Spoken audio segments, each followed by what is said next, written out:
Well, your mom kicked you out of your house at 16. Yeah, because I didn't want to finish high school. Yeah. So now you're on your own. Mm-hmm. And is that when the music kind of got serious? No, I'd always got serious beforehand. I was always trying. Just trying because I understood SoundCloud a little bit at like 14, 15. Mm-hmm. I saw that everybody was releasing music on it, and I was just like, oh, this is the new wave. Because a lot of people were doing it through like Mediafire and like other shits as far as like, you know, free download links if you didn't want to go on that Piff or all that other shit. Or they would do like Bandcamp, just like little alternatives, like wannabe like SoundCloud like things before like there was actually like SoundCloud. But once I saw how like SoundCloud was at like 15, 16, I kind of understood that like this is the industry now. You know what I mean? Mm-hmm. Like a lot of people didn't get it. They thought like, oh, you're just uploading some shit to a website. I'm like, nah, these are like literally like this is like a whole A&R itself, this whole website. I'm going to play you a little clip that I think you'll get a kick out of. Do you know the rapper Daylyt? Yeah, I love Daylyt. I'm going to play you a little clip that just kind of ties into what you're talking about, and especially your name. Yeah. And I think you'll get, if you haven't seen it, I think you'll get a kick out of this. Remember it was a bad thing. Like people were like, yo, who's this dude with this big old face tat? He tripping. Yeah, I love Daylyt. Now everyone got face tattoos. In fact, I feel like a new rapper would have a hard time getting noticed without face tattoos. Yeah. It's like, you got to now. Right. Little Sky said that he sacrificed his face for hip hop, for his rap career. It's almost like the rap game gives you an option. Like either you're gonna be a rapper or else. Ain't no going back. Come over here and that's it. It ain't no going back to work. Ain't no nothing. Right. No, come. Right, because I remember there was the GOAT. There was a dude that was working at the Jack in the Box by my house who had like this big face tattoo, like sort of like on his jaw, kind of. It was a Mexican dude. Mm-hmm. And I'm thinking like, you're working at Jack in the Box with a face tattoo. Like,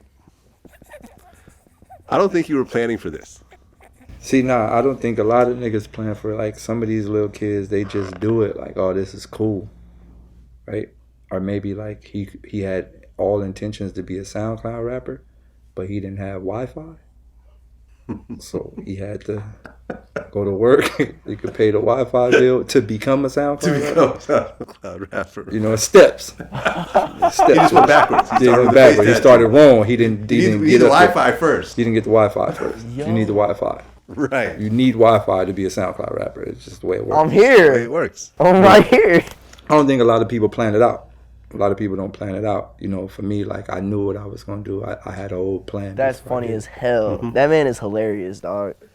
Yeah, I figure since your name is Wifisfuneral and that you got face tats, it just all ties into your whole story. This shit was funny as hell. Rappers with face tattoos are working regular jobs. He's so fried, bro. I love it. I love it. Okay, so here you are, 16. You're on your own. Yeah. And I guess you were at 5 years old. You knew you wanted to get face tats. You were like drawing pictures of yourself with the face tats already on you. Yeah. Everybody thinks this shit is a joke for some reason. Like, everybody thinks, like, all this shit that I'm doing is, like, some fucking, like, internet, like, gimmick shit. But, like, literally, like, I swear to God, next interview I do with you, I'm going to bring that exact fucking, like, painting. Where I drew myself like a Dragon Ball Z character, and I literally put, like, face tats all over my bodies and tattoos all over my bodies. And I told my mom at, like, fucking 6 years old, I was like, yep, that's what I'm going to look like.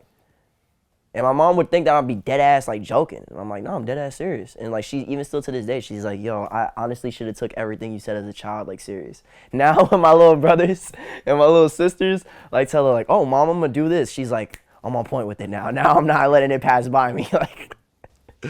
Okay, and your original name was Izzy Kills. Yeah, my dad actually helped because I was talking to my biological father from time to time on the phone. And when we would talk, it would just be about like some rapping shit. So he gave me like the original name, like MC Izzy, and I was like, I'm not doing that old ass so old school. Name. Yeah, I'm like, bro, this shit's like, fuck that. And then my boy that used to dance a lot back in Orlando, his name was Hype Kills, and I just thought that name was fire as hell. I was like, damn, that Kills at the end, that shit's fire. And I was like 13, like 12 when I'm thinking this.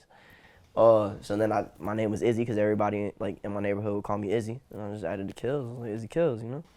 Right, but then you were in a group called Wifisfuneral. Yeah, well, Wifisfuneral originally started as a duo with me and DJ Skeme. Yeah. And DJ Skeme wasn't doing anything at the time. He wasn't DJing. He was really just being my hype man. And like, you know, he was the only one working a job. I'm gonna be real. So he was the only one like putting up money for us when we needed hotels or when both of us needed food in our pocket. He did a lot. So, you know, I gave him that treatment of like, you know, you're not just my friend. You know what I mean? Like, we in this shit together.